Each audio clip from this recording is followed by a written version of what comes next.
Thank you. I want to concentrate on the parents' experiences, because some of the evidence that we've had, parents have said that they don't have the energy to fight anymore for their children, and I wondered how typical that was of parental experiences. And I'm very interested in the Bercow report, but I'd also like to hear from some people who haven't spoken yet. Tara. I'd be very happy to speak. My organisation doesn't run a helpline for parents, but we've noticed in the last 2 years, 3 years since the reforms, there's been a real spike in parents getting in touch with us. And I would say the majority are at the end of their tether. They've come to us and then recount the most appalling experience of struggle, of fight, of battle, feeling embattled. And I think a lot of this revolves around the myth of parental choice. Yes. The idea that suddenly parents have choice. And no one's thinking about the fact that the existing system doesn't allow that at all. Yeah. And so, and I think the problem is parents of disabled children and young people, including for us children with SEN, can have choice often, as long as it's the choice that the local authority and school or education provider wishes that child and that parent to have. And so therefore, their choice is there. But the minute the parent says, actually, we want something different, particularly if we want our young person in mainstream with all the right support, parents are then often finding themselves isolated, labelled as difficult parent, unreasonable parent often, and are then left to, I'm going to say fight because you use the same word, Emma, and get into a hugely expensive and very adversarial battle for what is allegedly described as choice. So I think it's really problematic, and there is a perfect storm, isn't there, in terms of schools struggling with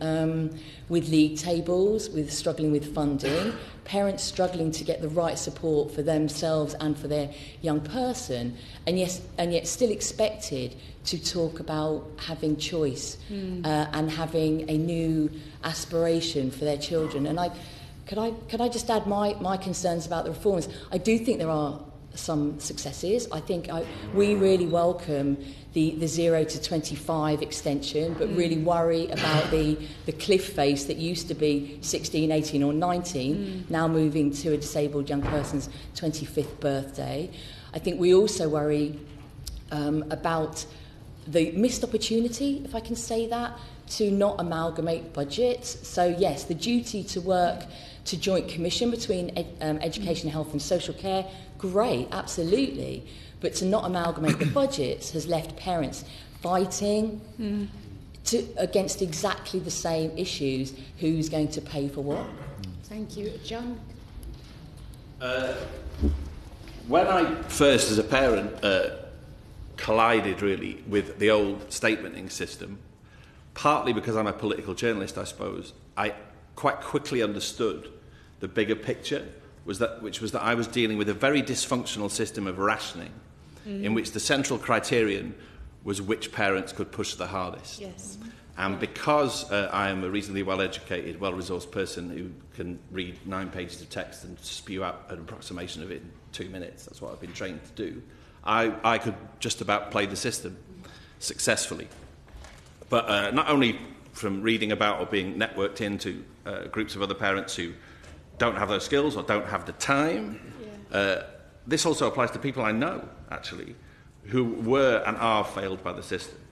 And irrespective of the good intentions that have been mentioned so far, the fact that provision now in theory runs up to 25, the fact that it encompasses health and care and so on, it seems to me that the new system, partly because it was enacted at a time of austerity, which continues, is failing. And one of the key ways I see in which it's failing is that same dysfunctional system of gatekeeping, which varies across local authorities. But what you tend to find is very often a great wall of paperwork. So before you even think about applying for statutory assessment, beginning to get the provision that you need, you'll be faced with an almost impossible wall of paperwork. If you're well-resourced enough to complete that paperwork, what happens in many cases, it happened in mine, in the old system, which is, in this sense, is almost identical to now, is you then get just a straight knee-jerk refusal. There was absolutely no way that my son didn't require significant extra help at school, but we were told that he wasn't entitled to any. And then you end up, and this again goes on, in a somewhat heartbreaking situation of having to insist, as against what the local authority tells you, that your child cannot do X, Y, and Z. It's very difficult for a parent to say, well, he can't make friends, he can't hold a pen. Because you want to be optimistic and emphasise all the positives. And all that carries on, and you end up with huge numbers of people, many of whom I'm in contact with. We all know, we read about them, who, as has been said already, are at their wits' end. So, irrespective of the good intentions that are in the legislation and the good intentions of the people behind it, I remember very early on in the process going to see Sarah Tether at the DFE and Edward Timpson later on, and their good intentions, it struck me, were unquestionable. But the execution of this leaves a huge amount to be desired, and I would say that we're faced with a system in crisis. Thank you. Matt? I would echo John's experience. I mean, he's speaking about the parent of an autistic child, and National Autistic Society, we're surveying parents all the time.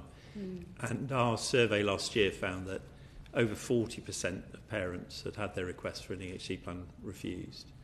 And so you're already, and I think this point about the gatekeeping is really well made, because you're already seeing a way of managing the number of people who actually go into the system. Yeah. But then if you look at what's happening with full panel tribunals, it's been an 80% increase in parent, and autism is the single largest element of that. And you have parents have a circa 80% success rate of tribunal, which must tell you something about the quality of the decision making before they even get to tribunal. So I think that, as John says, whilst there are some well-resourced, capable parents who can make a case for their child and probably get good provision, that shouldn't really be the case. And you can't help feeling, when you look at the lack of resource in the system, how much resource is being spent on tribunals, how much resource is being spent on batting parents away, which could actually be spent on providing better, providing